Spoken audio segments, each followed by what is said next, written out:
નમસ્કાર કલમ યુઝ સમાચારની સાથે હું છું આપની સાથે પાયલ બામભણિયા। તો જોઈએ આજના મહત્વના સમાચારમાં। સુરતમાં વરસાદી અને ખાડી પૂરના પાણી ઓસરતા પાલિકા કમિશનર આવ્યા મેદાને। પાણી જ્યાં ભરાયા હતા હાલમાં ઓસરી જતા પાલિકા ટીમ મેદાને। પાલિકા દ્વારા યુદ્ધના ધોરણે કામગીરી શરૂ કરી। પાલિકા કમિશનર અઠવા ગેટ સ્થિત આવેલ આંબેડકર નગરની લીધી મુલાકાત।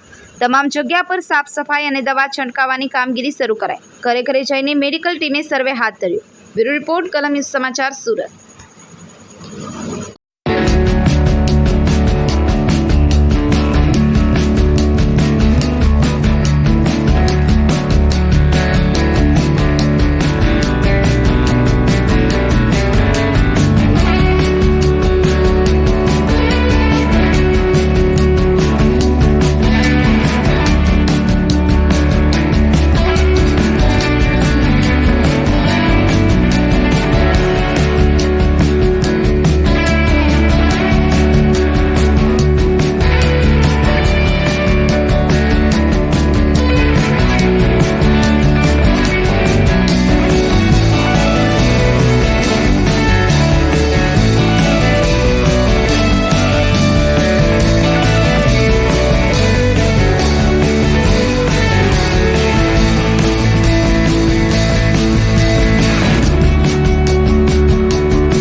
વિસ્તારની મુલાકાત કરી રહ્યા છો, શું સામે આવી રહ્યું છે અને અત્યાર સુધીમાં કેટલી જગ્યા બધી અસર છે?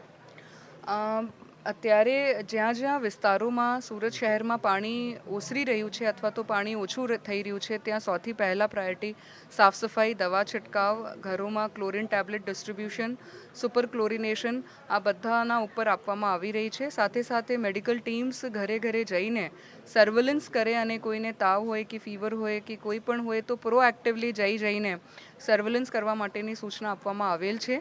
આ કામગીરીનું નિરીક્ષણ કરવા માટે અમે પણ બધા ફિલ્ડમાં આવ્યા છે। અત્યારે અઠવા વિસ્તારનું આંબેડકર નગર છે જ્યાં અમે મુલાકાત લઈ રહ્યા છે અને અહીંયા જે પણ સાફ સફાઈની કામગીરી, દવા છંટકાવની કામગીરી, ક્લોરીન ટેબ્લેટ ડિસ્ટ્રીબ્યુશનની કામગીરી આ બધી જો થઈ રહ્યું છે એમનું નિરીક્ષણ કરવામાં આવી રહ્યું છે અને એવી પ્રકારની સમગ્ર કામગીરી સમગ્ર સુરત શહેરમાં કરવામાં આવી રહી છે। જ્યાં પાણી નથી ઉતર્યા ત્યાં બીજા જો વ્યવસ્થાઓ છે જેવી કે ફૂડ પેકેટ્સ, પાણી, શેલ્ટર હોમ્સ, મેડિકલ ટીમ્સ આ તમામ કન્ટિન્યુઅસલી દિવસ રાત કરવામાં આવી રહી છે। મેડમ, કેટલા વિસ્તારમાં હાલ પાણી ભરાય છે અને કેટલા વિસ્તારમાં ઉતરી ગયા છે કઈ રીતની કામગીરી છે?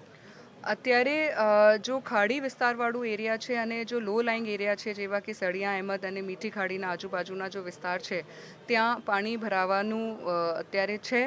પણ બીજા જે વિસ્તારોમાં સપોઝ આંબેડકર નગર, રસુલાબાદ, આઝાદનગર જે પણ વિસ્તારોમાંથી પાણી ઉતરી ગયું છે ત્યાં તમામમાં અત્યારે ઝુંબેશ સ્વરૂપમાં સાફ સફાઈની કામગીરી કરવામાં આવી રહી છે।